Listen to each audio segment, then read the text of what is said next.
Hello friends, स्वागत है आपका 27 फरवरी की डिस्कशन में, जो कि कल किन्हीं कारणों से ठीक से नहीं हो पाई थी। इसको हमें बाद में रिमूव करना पड़ा था, क्योंकि कल एक तो पहले वॉइस का इशू था जो वीडियो अपलोड हुई थी, उसके बाद कुछ और प्रॉब्लम्स थी जो जिसको हम दोबारा से कर नहीं पाए।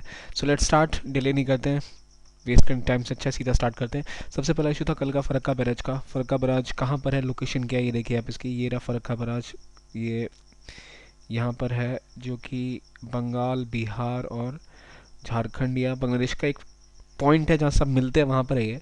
तो इसको लेके इशू क्या था कि बिहार के चीफ मिनिस्टर ने हाल ही में कहा था कि आप फरक्का बराज को बंद करा दो, ये इसको तोड़ दो, क्योंकि जो पटना, यहाँ पटना से लेके नीचे का एरिया है, जो इधर से यहाँ तक गंगा है, वो पूरी सिल्ट हो चुकी है। वहाँ पे काफ़ी अवसाद जमा हो चुका है जो नदी के साथ आता है। इसकी वजह से खेती पर बहुत बुरा प्रभाव पड़ा है इस रीजन में।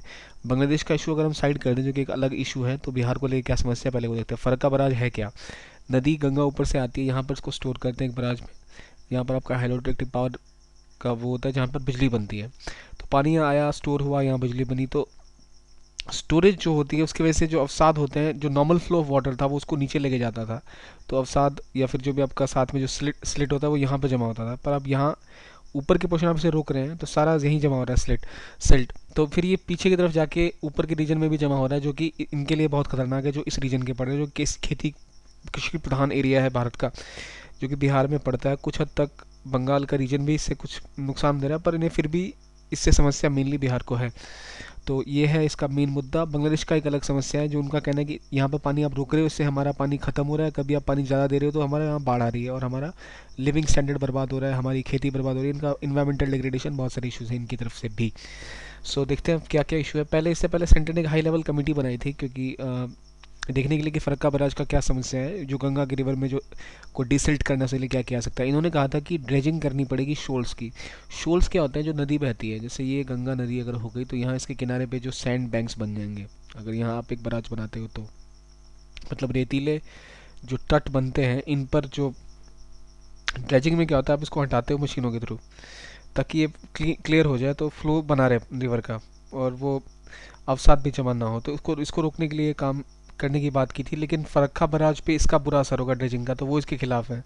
ठीक है। और बिहार की गवर्नमेंट का तो कहना है भाई आप पूरा बराज ही तोड़ के गिरा दो, क्योंकि इसका जो प्राइमरी कंसर्न था वो लगभग कहा जाता है पूरा हो चुका है, और ये इशू क्रिएट ही कर रहा है। हाइड्रोइलेक्ट्रिक पावर डैम साइड में है, तो ये एक थोड़ा कंटेंशियस इशू है। हालांकि खास बात है कि हमारे लिए उतना महत्वपूर्ण नहीं है, क्योंकि प्रीलिम्स में क्या ज़रूरत है, फरक्का बराज कहाँ है, गंगा के ऊपर है, क्यों इंपॉर्टेंट है, बांग्लादेश के साथ इशू है, बिहार के साथ इशू है, तो पॉइंट है। तो बात क्या थी, सिल्टेशन रोकने के लिए शोल्स क्या होते हैं वो समझ आ गया आपको।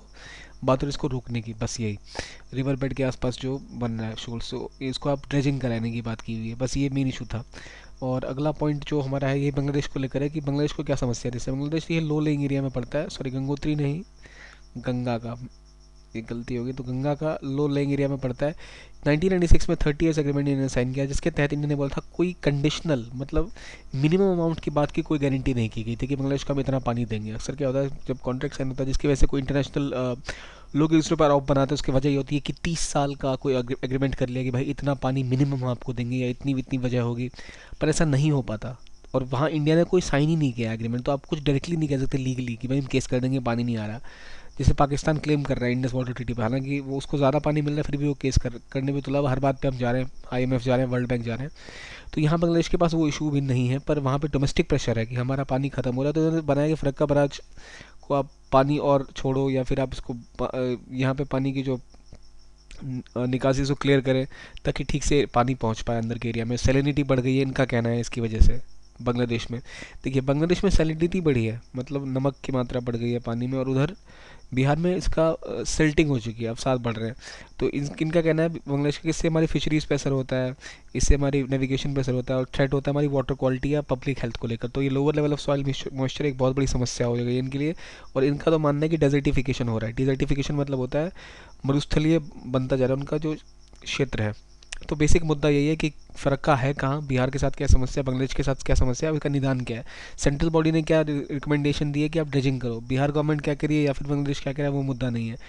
बंगाल गवर्नमेंट खुद भी क्या करिए, ये भी मुद्दा नहीं है। जो पैनल है उसने कहा था कि भाई ड्रेजिंग तो करनी पड़ेगी, नहीं तो इसका असर पूरे गंगा के फ्लो पर पड़ने वाला है। तो इसलिए इसका कुछ ना कुछ तो होना है भविष्य में। चलिए आगे चलते हैं। एक मुद्दा, एक खबर जो आई थी वो थी झारखंड बैन करने वाली है प्लास्टिक को। फोकस कीजिए कि वो बैन करने वाली है, ban is not confirmed yet. Not confirm. जब कंफर्म हो जाए तब आप कहेंगे कि हाँ बैन कंफर्म हो गया। अभी कंफर्म नहीं है तो ये एक उभरती न्यूज़ है। प्रीलिम्स में उभरती न्यूज़ पे कम, फैक्ट्स पे ज़्यादा जोर देना होता है। In prelims you should work on facts, in mains you should have worked on issues. ध्यान रखिए, प्री के लिए इशू मत उठाइएगा कभी। प्री में हमेशा फैक्ट कम आते हैं अगर आप प्री की तैयारी कर रहे हैं। हालांकि प्री में साथ में होता है, अभी प्री बहुत पास है तो फैक्ट को रगड़ लो, इश्यूज़ को ब्रॉडली देख लो। जो डिटेल में हमारे इश्यूज़ डिस्कस हो रहे हैं यहाँ हम बेसिकली फैक्ट पे फोकस करते हैं, पर आज वैसे फैक्ट उतने मिले नहीं मुझे। झारखंड में बैन होने वाला है ऑलरेडी। कहाँ कहाँ हो चुका है प्लास्टिक बैन ये आपको पता होना चाहिए। हिल एरियाज में मोस्ट ऑफ देम हो चुका है। हमारा कौन सा पहला ऑर्गेनिक स्टेट है ये आपको पता होना चाहिए। प्लास्टिक फ्री होने वाला पहला स्टेट इंडिया कौन सा था, ये से क्वेश्चन यूपीएससी में तो अब नहीं आते हैं पर पीएससी में आ जाते हैं। तो अगर आप किसी स्टेट पीएससी की तैयारी कर रहे हैं, चाहे वो एमपी हो, यूपी हो, बिहार हो, झारखंड हो, केरला हो, तमिलनाडु हो, कोई भी हो, तो इसलिए इंपॉर्टेंट हो जाता है। अब देखिए टप्पा वाला का एक इशू आया था। टप्पा वाला क्या है, टप्पा वालों को डिमोनेटाइजेशन से बहुत नुकसान हुआ है। तो भाई टप्पा वाले क्या है, टप्पा वाले वो ट्रैवल ट्रांसफ़र एजेंट है जो माइग्रेंट वर्कर्स के पैसे ट्रांसफ़र करते थे। तो ये क्या है भाई, ये जैसे कोई आदमी है मिस्टर ए साहब, एक मान लीजिए यूपी या बिहार से आए हैं जो दिल्ली या मुंबई में काम कर रहे हैं। इनकी शिफ्ट टाइमिंग, क्योंकि दिहाड़ी मजदूरी 9 बजे से लेकर 9 बजे तक चलती है, 8 बजे तक चलती है। ये काम करते हैं, पैसे कमाते हैं, घर जाते हैं, खाना खाते हैं। अगर ये काम नहीं करेंगे, इनके पास पैसे नहीं खा पाएंगे, उनको घर भेजना है। तो भाई ये बैंक कब जाएंगे, 9 to 8 तो बैंक बंद है, बैंक भी चलता है। इनके तो कोई हॉलीडे भी नहीं है, वीकली ऑफ नहीं मिलता इनको, कोई कोई वीकेंड नहीं होता इनका। तो भाई बैंक नहीं जा सकते, तो क्या करेंगे, ये किसी बंदे को पकड़ेंगे जो कि मान लो एस है, मिस्टर एस, इसको इन्होंने पैसे दिए। और इस बंदे का एक बंदा इनके गांव में होगा, उस एरिया में, जो यहाँ के इनके घर वालों को पैसे दे देगा। इन्होंने यहाँ इनको कैश दिया, वहाँ कोई बंदा फ़ोन पे वहाँ कैश दे देगा। तो ये होगा इनके टप्पा वाला। मतलब इनके पैसे जैसे कहते हैं फेमस स्लैंग है, टपा देना पैसे, वो करना है। ये इलीगल मनी ट्रांसफ़र है, तो इसको बहुत हिट हुआ इसकी वजह से। अब मुझे ये बताइए हवाला क्या होता है। ठीक है, आपको हवाला पता होना चाहिए, मिलता जुलता है हवाला। तो टप्पा वालों को लॉस हुआ क्योंकि माइग्रेंट वर्कर्स अब ये कैश ले नहीं रहे, पुराने नोट वाला। और माइग्रेंट वर्कर्स जिनके पास कैश जमा है वो पुराना नोट है, क्योंकि इनके बैंक अकाउंट नहीं रहे माइग्रेंट वर्कर्स के। अब कहा जाता है कि इनके अकाउंट खुल गए जनधन योजना के बाद, तो सब लगभग फॉर्मल इकोनॉमी, मतलब एक फॉर्मल अर्थव्यवस्था के हिस्से में आ जाएंगे। और इनको नुकसान होना गवर्नमेंट के लिए अच्छा ही है कि अर्थव्यवस्था जो जिसे पैरेलल इकोनॉमी कहते हैं, शेडो इकोनॉमी, वो बंद हो जाएगी, क्योंकि क्रिमिनली अलाउड नहीं है ये काम जो ये करते हैं टप्पा वाले। या फिर हवाला वालों पर भी केस है। जैसे रेल कोच फैक्ट्री इंडिया की एक और न्यूज़ है, वो रोल आउट करेगी हाई स्पीड 200 किलोमीटर प्रति घंटे की रफ्तार से चलने वाली कैपेबल कोचेस दिसंबर इस साल तक। तो एक अच्छी खबर है, हाई स्पीड ट्रेन का कोच इंडिया में बनने वाला है दिसंबर तक, ऐसी ऐसा माना जा रहा है। ठीक है, ऐसी अटकलें हैं, अभी तक कंफर्म न्यूज़ नहीं है। सेबी ने कोशिश की है कि एक अपने ओवरऑल करने की, कि उनका जो बोर्ड है सेबी का बोर्ड नहीं, जो फर्म्स लिस्टेड होती हैं स्टॉक एक्सचेंज में, ठीक है, एबीसी कोई भी स्टॉक एक्सचेंज में लिस्टेड कंपनी है, तो उसका जो ड्यूटी डिस्चार्ज करना है या रिमूवल होगी डायरेक्टर को, ये सब तो होगा ही। पर वो चाहते हैं कि ऑडिट कमिटीज़ जो हों उनको पावर मिली हो कि वो पहचान सकेंगी, आइडेंटिफाई फ्यूचर रिस्क, आगे कौन कौन से रिस्क है। जैसे आपने आज लेट्स से टाटा में एक बड़ा इशू था जो सेल्स मिस्ट्री साथ हुआ कि नैनो पे उन्होंने बहुत सवाल उठाए थे। तो उन्होंने कहा कि ये रतन टाटा की अपनी एम्बिशियस स्कीम थी, इसकी वजह से टाटा को बहुत नुकसान उठाना पड़ा। पर टाटा का मानना है उससे इसका गुडविल जनरेट हुआ। तो वहाँ पर अगर कोई ऑडिट कमेटी वाला एक पहले ही इन्होंने का आपका पूरा करे कि ऑडिट की क्या होने वाला है, कितनी कारें बिकेंगी, फ़ायदा होगा या नहीं, तो ये एक तरीका होगा कि हाँ आप पहले ही प्रोजेक्ट कर पा रहे हो, तो बाद में कोई आप पे आके इल्ज़ाम नहीं लगा सकता कि आज जो हुआ 2008 में, इसकी वजह से हमारी कंपनी 2016 में डूब गई। तो भाई 8 में थोड़ा ना पता था कि मंदी आ जाएगी किसी को। तो इन सब बातों को ध्यान में रखते हुए या फिर कोई डिसीजन लेने से पहले ऑडिटर कमेटी को एम्पावर किया जाएगा फ्यूचर रिस्क को ध्यान में रखने के लिए। तो ये भी बात है कि होगा, इन भविष्य की बात है। इट्स ऑल्सो रेजिंग इशू, पर ध्यान रखिए सेबी करती है अभी। ये टप्पा वाला क्या है, झारखंड क्या करने वाली है, आरसीएच का क्या इशू है। अब एक क्वेश्चन आ रहा है, एक इंपॉर्टेंट टॉपिक जो आज उठा था वो था कि आपका ये जिबूटी यहाँ पर है। मैं इसको गलत प्रोनाउंस कर रहा था, आज ही पता चला इसको डिजिबूटी की बजाय जिबूटी पढ़ते हैं। ये रेड सी का रीजन है, यहाँ पे जिबूटी है। ठीक है, ये गौर से देखिए पहले आप बड़ा मैप कि यहाँ अरबियन सी है, यहाँ रेड सी है, यहाँ पर आपका क्या है, स्वेज कैनाल है या पनामा कैनाल है, कौन सा कैनाल है यहाँ, ये स्वेज कैनाल है, पनामा कैनाल वो अमेरिका में। यहाँ पर एक चोक पॉइंट है। चोक पॉइंट क्या होता है, जहाँ पर एरिया बंद कर दो तो भाई आप मूवमेंट रोक सकते हो, छोटा सा एरिया समुद्र के किनारे। अब देखिए अगर कल कोई युद्ध हुआ किसी का, किसी ने ये चोक पॉइंट कैप्चर कर लिया, मेडिटेरियन सी बंद, अब किसी को यहाँ से सामान तो वहाँ ले जाना है, तो या तो यहाँ से घुमा के लेके आएगा पीछे से, यहाँ नीचे केप ऑफ गुड होप के साइड से यहाँ घूम के जाएगा यहाँ इधर से। तो इसलिए स्ट्रैटेजिकली इंपॉर्टेंट एरिया है। एक और चोक पॉइंट यहाँ है, आपने यहाँ पे अगर कोई चोक कर दिया इस एरिया में, फिर यहाँ कोई नहीं जा पाएगा। यहाँ भी एक चोक पॉइंट है। तो चोक पॉइंट हमेशा सिक्योरिटी स्ट्रेटेजिकली बहुत इंपॉर्टेंट होते हैं। दुनिया में 14 मेन चोक पॉइंट्स है। स्ट्रेट ऑफ मलक्का हो गया, जैसे ये आपका रेड सी के पास चोक पॉइंट है जो जिबूटी में है, और यहाँ एक ईरान के पास भी एक चोक पॉइंट है। ओमान जो यहाँ ऊपर इधर है, इधर भी एक चोक पॉइंट है। तो ये चोक पॉइंट बेसिक ज्योग्राफी जो आपको पता लगी चोक पॉइंट वाली कहानी है। जैसे जिब्राल्टर का चोक पॉइंट, वहाँ बड़ी जंग हुई थी वर्ल्ड वॉर 1 या 2 में, 1 में सॉरी। तो वो सारे इंपॉर्टेंट पॉइंट्स हैं। अब देखिए इशू क्या है। जिबूटी की लोकेशन ये है जहाँ पे दुनिया की सबसे ज़्यादा सी पायरेसी होती है, डकैत भरे पड़े हैं, समुद्री जहाज लूट लेते हैं। इंडिया के भी कई बार कैप्चर हुए। सोमालिया, यूथोपिया और ये आपको इरिशिया के बीच में बसता है ये राज्य, और बहुत ही बुरी हालत है इसकी, खस्ता हाल।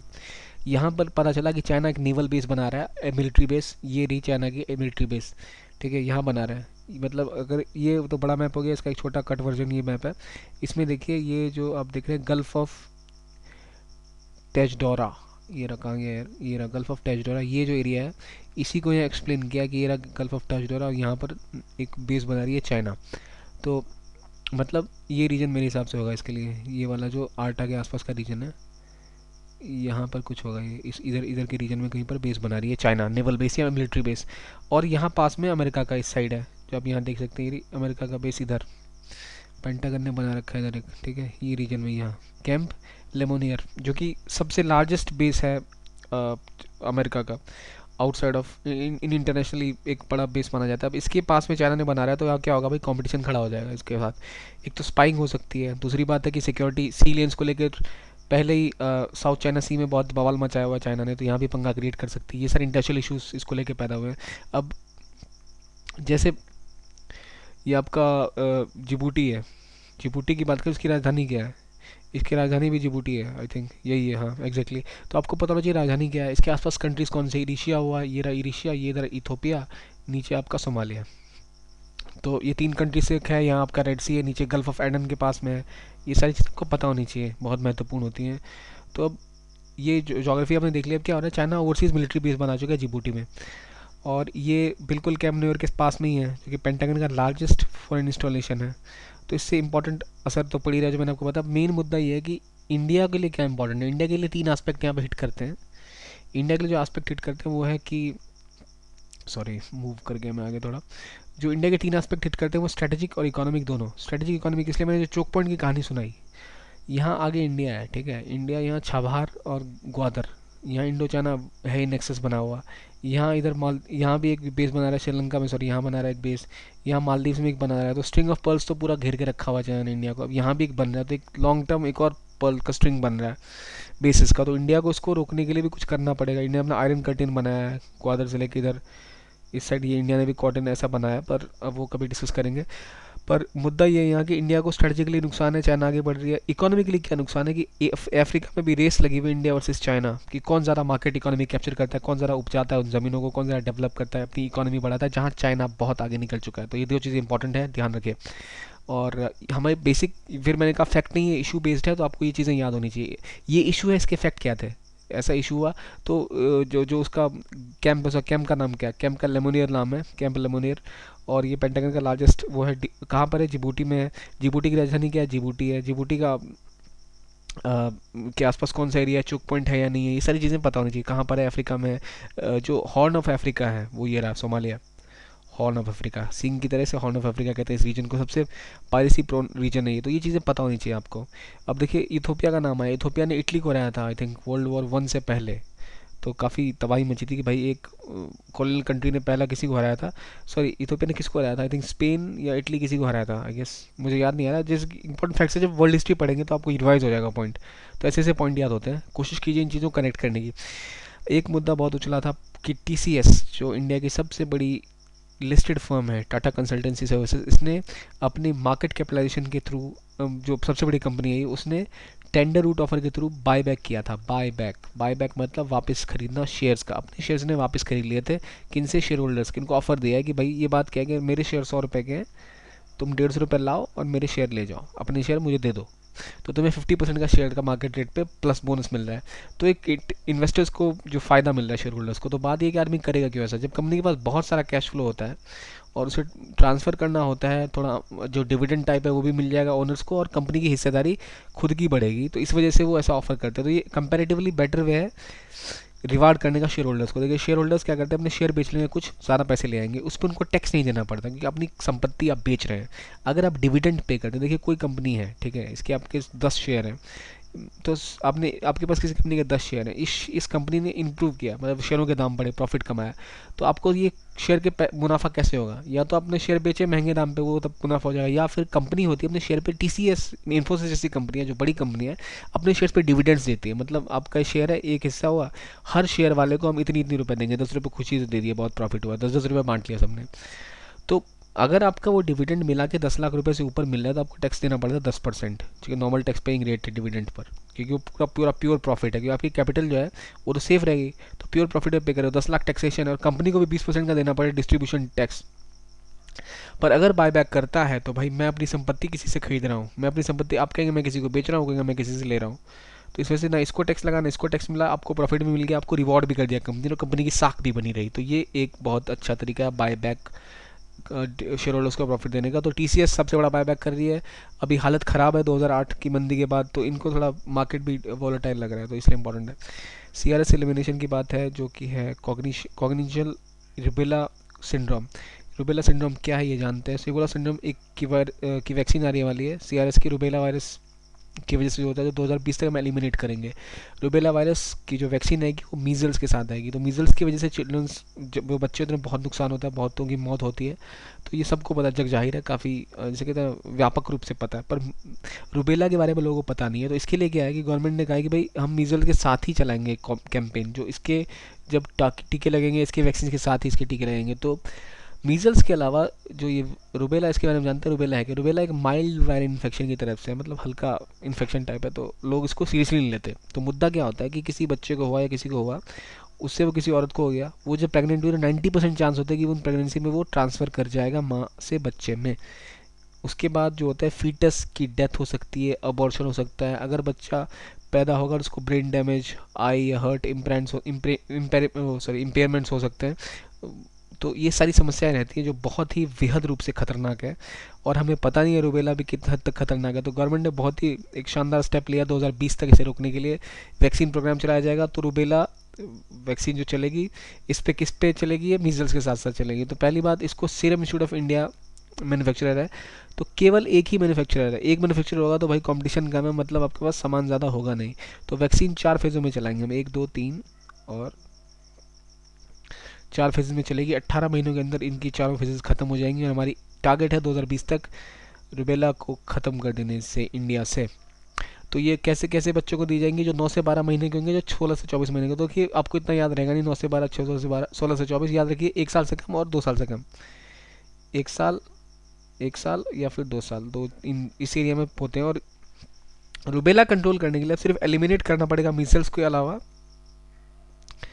दोनों वायरस को एलिमिनेट करना पड़ेगा। इसके बाद इम्यूनाइजेशन प्रोग्राम भी चलाना पड़ेगा, क्योंकि कुछ ना कुछ ट्रांसमिशन कहीं टूट गया, तो आपने इम्यूनाइजेशन प्रोग्राम नहीं चलाया तो आगे जाके बहुत सारी समस्याएं हो जाती है, उससे ख़त्म करने के लिए जड़ से। तो इम्यूनाइजेशन प्रोग्राम भी चलाना पड़ेगा, ध्यान रखिए। तो क्या क्या हमने अभी तक पढ़ा, सीरम इंस्टीट्यूट ऑफ इंडिया पहला मैन्युफैक्चरर है किसका, रुबेला वैक्सीन का, और ये मीजल्स के साथ लगे जाएगी, इससे क्या होता है, प्रेगनेंसी के थ्रू दिक्कतें आती हैं, ये सारी चीज़ें इंपॉर्टेंट है। पीआईबी में पिछले कुछ दिनों से कुछ खास आ नहीं रहा, आज भी ज़रा आर्टिकल्स नहीं थे, पर जो है मैंने कवर करने की कोशिश किया। एक इंपॉर्टेंट आर्टिकल जो मुझे लगा सिडबी का था कि फंड ऑफ फंड्स ऑपरेशन में का जो पैसा है वो डबल किया जा रहा है। शायद पहले इनिशियली 10,000 करोड़ का कॉर्पस रखा गया था, I think, I am not very sure, आप चेक कर लीजिए, पर शायद 10,000 करोड़ का था, जो कि डबल होने वाला है। तो ये आपके लिए वैसे इंपॉर्टेंट नहीं है, कभी नहीं पूछेगा कितने का फंड था। तो सबसे पहली बात कि फंड ऑफ फंड्स है क्या। फंड ऑफ फंड्स सिडबी ने कहा था कि भाई स्टार्टअप इंडिया एक प्रोग्राम चला था गवर्नमेंट का, स्टार्टअप इंडिया। तो स्टार्टअप इंडिया प्रोग्राम के तहत क्या था कि नई नई जो स्टार्टअप्स होंगे उनको फंडिंग के लिए सरकार ने अपनी स्कीमों को काफ़ी सुचारू रूप से उसको लिबरलाइज़ किया था, कि सिंप्लीफाई किया था, भाई पैसे मिलेंगे इजीली, लोन मिलेगा तो लोग स्टार्टअप चलाएंगे। तो स्टार्टअप्स के सबसे बड़े फ़ायदे क्या होते हैं, लोग खुद ही एम्प्लॉय देते हैं, तो सरकार पर उसका बोझ नहीं बनता, लोग खुद ही लोगों को रोज़गार देंगे, लोगों की इकोनॉमी ग्रो करेगी, सब कुछ होगा। तो इसमें बात यह कि गवर्नमेंट ने कहा कि AIF को सपोर्ट करने के लिए फंड ऑफ फंड्स बनाया गया था। अब AIF क्या है, अल्टरनेट इन्वेस्टमेंट फंड्स। हमें समझना है पहले अल्टरनेट इन्वेस्टमेंट फंड क्या होते हैं। अल्टरनेट इन्वेस्टमेंट फंड जो नाम से ही क्लियर है, अल्टरनेट जो अनौपचारिक हैं, इन्वेस्टमेंट मतलब निवेश के फंड, ठीक है, अनौपचारिक निवेश के जो फंड है, फंड की हिंदी मुझे ठीक से याद नहीं, उन सबको आप सपोर्ट करेंगे। अब AIF जो अल्टरनेट इन्वेस्टमेंट फंड है वो है क्या? देखिए, जो भी फंडिंग होती है, किस तरह आपके पास कुछ पैसा, आप कैसे फंडिंग करते हैं, कैसे उस फंड को इंप्रूव करते हैं, अपनी इन्वेस्टमेंट करते हैं। तो आप निवेश करने के लिए बैंक जाएंगे जहाँ इंटरेस्ट मिल रहा है, FD RD कराएंगे कुछ, या फिर किसी लोन और किसी शेयर मार्केट में शेयर खरीद लेंगे, या फिर आप जाके कहीं से म्यूचुअल फंड, या फिर आप कुछ और ही कर लें। लेट्स से म्यूचुअल फंड ना सही, आप कहीं गए, आपने मुड़ के आपको, तो आपने एक इंश्योरेंस स्कीम खरीद ली। ये सारी चीज़ें ना रेगुलेटरी अथॉरिटी के अंदर आती हैं, RBI, CBI, IRDA, PFRDA। तो आप जो इन्वेस्टमेंट कर रहे हैं वो अल्टरनेट नहीं है, वो आपको पता है बेसिक गवर्नमेंट स्कीम्स है या जो कंपनियां खड़ी उनमें आपने इन्वेस्ट कर दिया। पर जो ऐसे फंड्स हैं जो प्राइवेट लोग जमा करते हैं, कॉर्पोरेट बॉडी हो गई, कंपनी की बॉडी हो गई, जिन्होंने मिलकर एक फंड बना रखा है कि भाई चलो थोड़ा थोड़ा 10-10 रुपये करके, तो 10 लोग 100 रुपये हो जाएंगे, हम कुछ बड़ा करेंगे, मतलब 10-10 रुपये, 10-10 करोड़ की बात होगी, 100 करोड़ हो गया, तो वो उसमें इन्वेस्ट करेंगे। जो फॉरेन हो या इंडियन हो, उनको कहते हैं जिनको कोई रेगुलेटरी बॉडी कवर नहीं करती। जैसे 20 लोग मिल गए, कुछ कुछ पैसा जमा किया, जमा कर लिया एक साथ, अब हम इन ढेर सारा पैसा हमारे पास है, हम इसको कहीं इन्वेस्ट करेंगे, तो वो हो गया अल्टरनेट इन्वेस्टमेंट फंड। आपने इन्वेस्ट कहाँ किया कि एक ग्रुप में इन्वेस्ट कर दिया, जो मिल के बड़ा अमाउंट बना के कहीं किसी कंपनी में इन्वेस्ट करेगा, कोई नई कंपनी खोलेगा, ताकि आउटपुट बढ़े, प्रॉफिट ज़्यादा हो, मार्जिन बढ़े। तो ऐसी बॉडीज जिनको ये प्राइमरी जो नॉर्मल तरीके से हैं, जैसे RBI, LIC के थ्रू आते हैं जो इन्वेस्टमेंट, आमतौर पे जो लोग करते हैं उनको छोड़ के जो होते हैं उन्हें कहते हैं अल्टरनेट इन्वेस्टमेंट फंड्स। इसके अंदर क्या क्या आता है? इसके अंदर आता है private equity, venture capital funds, hedge funds, community funds, date funds, infrastructure funds. अब बात ये भाई कि ये है क्या? जैसे वेंचर कैपिटल फंड्स और एंजल इन्वेस्टर्स को भी कैटेगराइज किया गया AIF में। तो VCs, वेंचर कैपिटल फंड या फिर एंजल इन्वेस्टर क्या है? देखिए, दो चीज़ें इंपॉर्टेंट है। वेंचर कैपिटल फंड मतलब, या फिर एंजल इन्वेस्टर्स हो गए, जैसे आपको एक आइडिया है कि भाई मुझे एक कंपनी खोलनी है, मैं एक लेट्स से टैक्सी वाले कोलैबोरेटर्स की ऐप है ओला, मैं एक रिक्शा कोलैबोरेटर्स खोलूँगा, ठेला, लेट्स से। तो आपने ओला की चर्च पे एक टोला खोल लिया, ठीक है। ये टोला क्या करता है? रिक्शा जमा करता है एक साथ, सारे रिक्शे वाले आएंगे, फ़ोन को रिक्शे वाले आपको पिक करके लेके चले जाएंगे। तो आपने ऐप बनानी है, भाई पैसे तो नहीं है आपके पास, आप तो UPSC की तैयारी कर रहे हैं। मेरे पास है 10,000 रुपये, ठीक है भाई, 10,000 रुपये, अब मैं क्या करूँ? मैंने 3 रिक्शे वालों के पास गया, भाई मान जाओ इस एरिया को कवर करेंगे, ठीक है। आप कहेंगे मैं प्लान पिच करूँगा यार, मेरे विचार से अगर ऑल ओवर इंडिया चलाया जाए तो ये $1 बिलियन की कंपनी बन जाएगी 10 साल में, ये सॉरी डॉलर की। तो आप पिच करोगे किसी आदमी को, लेट्स से आप रतन टाटा के पास चले गए, मान लीजिए किसी के पास चले गए, तो वो कहेंगे भैया मेरा प्लान ये है सर, आप थोड़ा इन्वेस्ट कर दो। तो वो कहेंगे चलो तुम्हारी कंपनी हम खोल देते हैं, पैसे हमारे, मेहनत तुम्हारी, मैं तुम्हें इसके लिए 10 करोड़ रुपये, या फिर मान लो उन्होंने कहा चलो इनिशियल पीरियड में तो 25 लाख रुपये दूंगा और तुम्हारी कंपनी का 10-15% शेयर मेरा। आपने कहा ठीक है सर, ले लो। सीड फंडिंग, सीड मतलब क्या होता है? जो बीज होता है। तो सीड की जो फंडिंग करे वो अक्सर एंजल इन्वेस्टर्स होते हैं। सीड फंडिंग की इनिशियल फंडिंग, एंजल इन्वेस्टर इसलिए है कि ये आपके लिए फरिश्ता बन के आए हैं, आप इसको जानते नहीं थे, कहीं से आया, इसलिए इन्वेस्ट कर दिया आपके अमाउंट में। आप जैसे एप्पल हो गया, माइक्रोसॉफ्ट, अक्सर माइक्रोसॉफ्ट का तो नहीं, एप्पल वगैरह इसी फंडिंग से बहुत बड़े बने थे वृहद रूप से। वेंचर कैपिटल फंड में क्या होता है? कोई इंडिविजुअल नहीं आता, बल्कि कंपनी होती है जो कि इन्वेस्ट ही करती है इन कामों के लिए। नया वेंचर आप खोलोगे, उसमें हम फंड लगेंगे, कैपिटल देंगे उसके लिए आपको, और रिटर्न में शेयर्स लेंगे। तो ये वेंचर कैपिटल फंड्स मोर ऑर्गेनाइज्ड होते हैं, आपको पता होता है ये वेंचर कैपिटल फंड है। एंजल इन्वेस्टर्स क्या होते हैं? इंडिविजुअल होते हैं।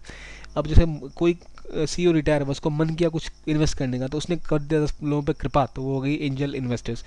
देखिए, कई सारे इंटरनेशनल बैंक भी हैं जो अल्टरनेटिव इन्वेस्टमेंट फंड्स हैं, जो हेज फंड्स मतलब जो लॉस कम करने के इंटरनेशनली काम करते हैं। और प्राइवेट इक्विटीज़ जैसे ब्लैकस्टोन या KKR मतलब कोलकाता नाइट राइडर्स नहीं है, कोलबर्ग क्रेविस रॉबर्ट्स है, जो कि AIF का एग्जाम्पल है। तो ये हो गया आपका अल्टरनेटिव इन्वेस्टमेंट फंड। एक और न्यूज़ जो थोड़ी सी इंपॉर्टेंट है वो है ट्रोपेक्स 2017 हुआ था, western seaboard exercise. India navy, air force, army तीनों ने मिलकर अपनी कॉम्बैट रेडिबिलिटी, कॉम्बैट के लिए कितने तैयार है, कोऑर्डिनेशन कैसे, इसके लिए एक फ्लीट में वॉर फाइटिंग का किया था, थ्रेट को रोकने के लिए। कुछ एक्सरसाइज नॉर्मल नाम याद रखिए, ट्रॉपिक्स से कौन कौन थे, सारे थे। क्या चेक किया था कि हम वेरियस फेसेट जो है वॉर फाइटिंग के कर पाते हैं कवर या नहीं। आगे पे आते हैं, कुछ ज़्यादा था नहीं पिछला। PIB का एक हुनर हाट की बात की थी। हुनर हाट मतलब, हुनर मतलब टैलेंट होता है, टैलेंट तो सही शब्द नहीं होगा, हुनर मतलब हो गया स्किल। हाँ हाँ, हुनरमंद। तो आपकी जो स्किलर, जो हुनर की हाट मतलब हुनर का बाजार, उनको एक मार्केट प्रोवाइड करने के लिए कि अपना सामान बेचिए। तो इसके अंदर इस बार का थीम क्या था? क्राफ्ट और कुजीन का संगम, ठीक है। कला और आई थिंक भोजन के, वो कुजीन को क्या कहेंगे? जायका। तो कला और जायके का संगम, काफ़ी तगड़ी हिंदी हो गई है, कला और जायके का संगम, शायद अगर मैं सही हूँ तो इन दोनों का संगम इस बार किया इन्होंने। और ये माइनॉरिटी अफेयर्स की द्वारा ऑर्गेनाइज किया गया, इसलिए इंपॉर्टेंट है। माइनॉरिटी अफेयर्स हमेशा इंपॉर्टेंट होते हैं, SC ST हमेशा इंपॉर्टेंट होते हैं, जो भी इनकी स्कीम्स आती हैं, क्योंकि ज़्यादा लाइमलाइट में नहीं आ पाती हैं। तो हुनर हाट, दूसरा हुनर हाट था, इसमें कुजीन्स जो जायका तरह तरह का है और जो तरह तरह की कलाएँ हैं वो प्रदर्शित की गई, और वहाँ एक बावर्ची खाना नाम का वो बना दिया कि भाई यहाँ पर आओ, आप दिखाओ, शोकेस करो। कई तरह की यहाँ डिशेस लोगों ने कल्चरल प्रोग्राम्स किए, जो नॉर्मल सी बात है। ध्यान रखने लायक 3 चीज़ें इतने बड़े आर्टिकल में, मैंने कुछ ज़्यादा ही यहाँ पे इतना होना नहीं चाहिए था। हुनर हाट क्या है, माइनॉरिटी अफेयर्स की स्कीम है। दूसरा हाट था। इससे पहले आपको देखिए यहाँ दिल्ली में अगर आप हैं तो बहुत सारे हाट लगते हैं, काफ़ी यहाँ भी कला वस्तु की चीज़ें यहाँ मिल जाती हैं। कल्चर और कुजीन का संगम इसका टैग लाइन था, या थीम था, और बावर्ची खाना यहाँ बनाया गया था। हुनर हाट भी हो गया। देखिए पीआईबी हिंदू मिला के ज़्यादा कुछ था नहीं। एक जो पॉइंट मैं शायद भूल गया वो ये था कि इंडिया का इकलौता जो कहा जाता है डोरमेंट वॉल्केनो था, वो अब एक्टिव हो गया है। और ये क्यों एक्टिव हुआ है, इसके साथ क्या है, ये मैंने आर्टिकल ठीक से मैं डिस्कस करूँगा। अभी मैं ऐसे ही बता दूँ तो बेटर नहीं होगा, ठीक से एक्सप्लेन कर दूंगा तो आपको हमेशा के लिए याद हो जाएगा कि ये क्यों एक्टिव हुआ, इसके क्या नतीजे हो सकते हैं, और वॉल्केनो कैसे कैसे बनता है, पूरा डिस्कस कर लेंगे एक ही बार में, क्योंकि प्री के लिए इंपॉर्टेंट है, ज्योग्राफी एस्पेक्ट से भी वो। तो बस मैं शायद कोशिश करूँगा कल कवर करने के लिए इसके। तो पहले पॉइंट अभी आगे एयरक्राफ्ट पे, हमारा डिफेंस का आगे जो बढ़ा था, एयरक्राफ्ट, टाइप्स ऑफ एयरक्राफ्ट। तो हमें पता है एयरफोर्स के पास ये आज रफाले खरीदा, कल मिराज खरीदा, परसों मिग 35, मिग 31 या सुखोई खरीदा इंडिया ने। तो क्यों करते हैं ऐसा, क्या है generation of Indian air force aircraft. Fighter planes की जब हम बात करते हैं तो 5 जनरेशन होती है, 5 मेन जनरेशन। तो पहली जनरेशन जो वर्ल्ड वॉर 1 के जस्ट बाद वालों की थी, 40s की, 40s 50s की जनरेशन को कहते हैं फर्स्ट जनरेशन, जिसमें बस टर्बोजेट इंजन होता था, बम्बर होते थे, उड़ते हुए जाते थे, बम गिराते थे शहर में, टुम टुम टुम, कहानी खत्म। फिर आया 90s 50s और 60s का डिकेड, जिसमें सुपरसोनिक जेट्स आने स्टार्ट हुए, जो आवाज़ की गति से तेज़ थे, मतलब 1 मैक से ज़्यादा की स्पीड थी। इनमें ऑन बोर्ड रडार था, इनमें guided air to air missiles थी। Example F-106 MiG 21। तो ये मतलब या एग्जाम्पल ऐसे ही बता रहा हूँ, याद नहीं करने आपको। तीसरा जो जनरेशन है इसमें मल्टी रोल इम्प्रूव्ड एवियोनिक्स थे। ऑफ कोर्स देखिए पहले गाइडेड मिसाइल्स, फिर इम्प्रूव्ड आपकी मल्टी रोल आ गया कैपेबिलिटीज़, फिर आपका और सोफिस्टिकेटेड एवियोनिक्स आ गया, प्रिसिशन बढ़ गया आपका। देखिए तीसरी जनरेशन में क्या था कि प्रिसिशन म्यूनिशन पहली बार आए थे, चौथे में वो बहुत इंप्रूव हो गई, भाई इस लोकेशन को हिट करना, यहीं से आगे हिट करेगा इतने एंगल पर, ये एरिया उड़ेगा, इसके पीछे वाले सब बच जाएंगे। प्रिसिशन लेवल बढ़ गया, आपकी गाइडेड मिसाइल्स बहुत हाई फाई हो गई, तो ऑफकोर्स और सब कुछ बढ़ गया, मैनूवर कर पाते थे जहाज ऐसे ऐसे ज़मीन से उड़ गए ऊपर, ठीक है, इस टाइप से, ताकि मिसाइल्स को चकमा दे पाए, क्योंकि मिसाइल्स भी डेवलप हो रही थी। और लो ऑब्जर्वेबल, मतलब ज़मीन के पास से उड़ेंगे तो आपको रडार भी पकड़ नहीं पाएगा, ठीक है, और आप इजीली टारगेट को हिट कर पाएंगे। यहाँ पे आपको डबल इंजन वाले प्लेन आने लग गए, 2 इंजन हुआ करते थे, तो एक उड़ भी गया हवा में तो दूसरा आपका चलाता रहेगा। पहले सिंगल इंजन वाले ज़्यादा हुआ करते थे। तो ये हो गए 4 जनरेशन। देखिए मेनली इंडिया के पास जो जहाज है वो 3rd और 4th जनरेशन के फाइटर पायलट्स, जैसे मिराज 1000 हो गया इंडिया के पास, 2000 सॉरी, जो 4th जनरेशन है रफाल इंडिया ने एक्वायर किया, मिग 23 हो गया, सुखोई मिग 23 हो गया, और मिराज F1, ये दोनों इंडिया के पास हैं। तो 3rd और 4th जनरेशन की भरमार है इंडिया के पास। 5th जनरेशन की बात अभी दुनिया में 3 देशों के पास ऑफिशियली है, अमेरिका, रशिया और चाइना। 5th जनरेशन में क्या है कि मैन्यूवरेबिलिटी कुछ ज़्यादा बढ़ जाती है, हवा में गोते लगाना, आगे पीछे घूमना, मतलब प्लेन आगे जाने के बजाय पीछे भी जा सकता है, मतलब पूछ की तरह से वापस आ जाए। और फुल्ली इंटीग्रेटेड होते हैं इन एवियोनिक्स, आप पता नहीं लगा सकते कहाँ से उड़े थे, ऐसी ऐसी टेक्नोलॉजी होती है इसमें, कुछ में तो डे नाइट सब में उतनी मारक क्षमता होती है, अब तो सब में होती है। वैसे 5th जनरेशन में बहुत हाई क्वालिटी होती है, स्पीड काफ़ी ज़्यादा होती है, भारी होते हुए बहुत ज़्यादा मैनूवर कर पाते हैं, क्योंकि भारी जो फाइटर क्राफ्ट है, जैसे रफाल हो गया, रफाल, या फिर जो इंडिया ने फिर LCA बनाया तेजस, कि एक बीच का जो एरिया बच जाता है उसको कवर करने के लिए, ये सारे जहाज बहुत हाई फाई हैं 5th वाले, और बहुत महंगे हैं। तो देखिए अमेरिका के पास कौन सा F-22 है, F-35 है, रशिया के पास सुखोई पाक एफ है, और चाइना के पास J-20 है। तो इंडिया ने पाक एफ की डिमांड रख दी है, जो जॉइंट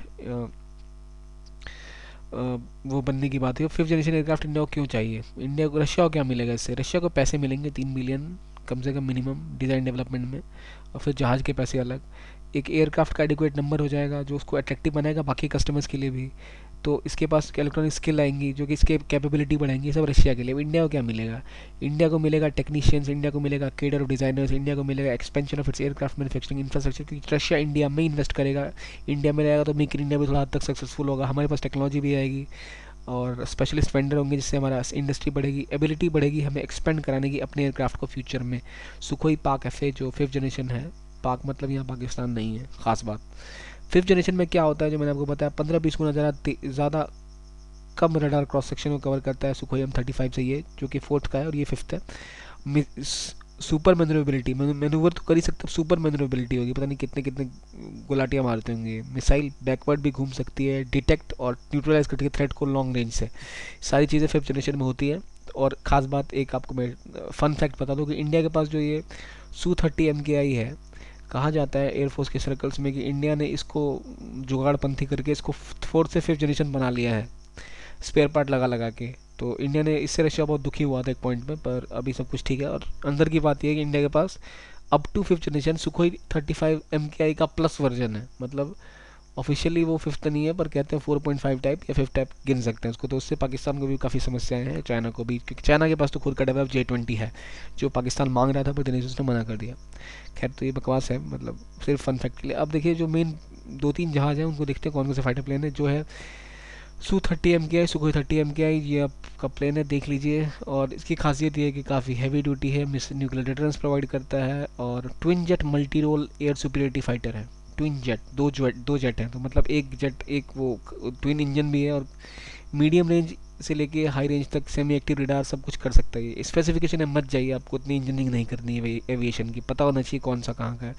आपको इतना पता है सुखोई कहाँ का है, रशिया का है, वो तो पता ही है। कुछ जहाज़ फ्रांस के, बाकी सब ऑलमोस्ट रशिया के हैं। जैसे अब देखिए मिराज की बात हो गई, या फिर MiG-29, दो जो प्लेन हम देख रहे हैं, आप इनके बारे में देखते हैं। जो मिराज 2000 जो एक single seater air defence multi role fighter है, लेकिन सिंगल इंजन है, जिसकी स्पीड हो सकती है 2500 तक, मैक 2.3 तक ये जाता है। सिंगल इंजन है, फ्रांस का एयर डिफेंस में काम आएगा। मिग और फिर MiG-29 है जो कि ट्विन इंजन है, दो इंजन वाला है, तो सुपीरियर फाइटर कैपेबिलिटी है इसकी। 2.3 मैक के आसपास इसकी भी स्पीड है।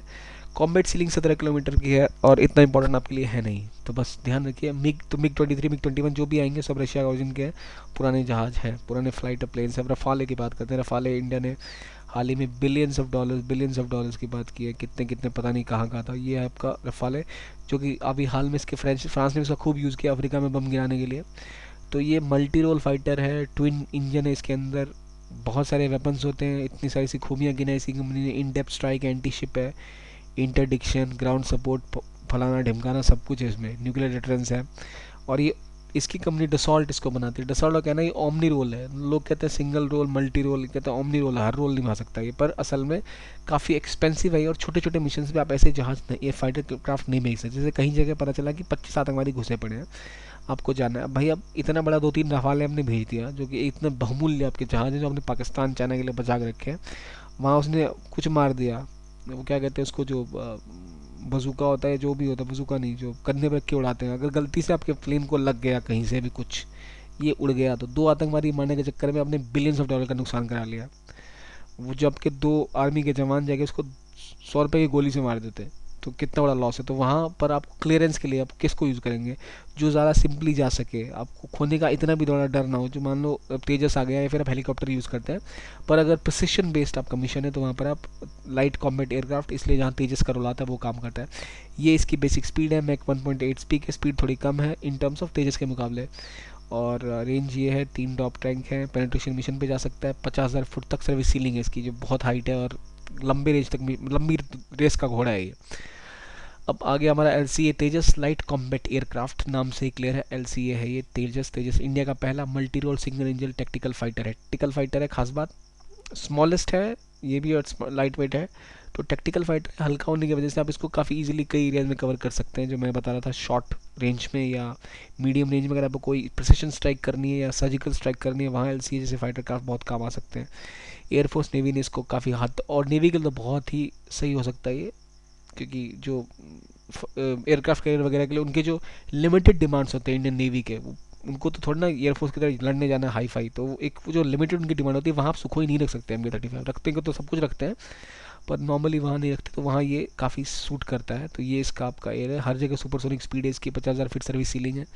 तो एरियाज है, ये आपका तेजस है। तो आई थिंक, और इसके अलावा देखिए छोटे मोटे बहुत सारे प्लेन हैं, ठीक है, उतनी डिटेलिंग नहीं करनी पड़ती है हमें। बस आप याद रखिए जनरेशन्स कौन कौन सी थी, इंडिया कौन सा कहाँ एक्वायर कर रहा है, कौन सा कहाँ से आया है। तो ये हमारा स्लाइड शो आज का इतना ही था। और अभी आज का दूसरा वीडियो भी अपलोड होगा आज, जो कि 28 वाला है। तो हम कोशिश करेंगे कि कल जो हमने मिस किया वो मिस ना हो। और अपना आप सजेशन दे दें, वेबसाइट पे दे सकते हैं। और थैंक यू वेरी मच, धन्यवाद आप सबका।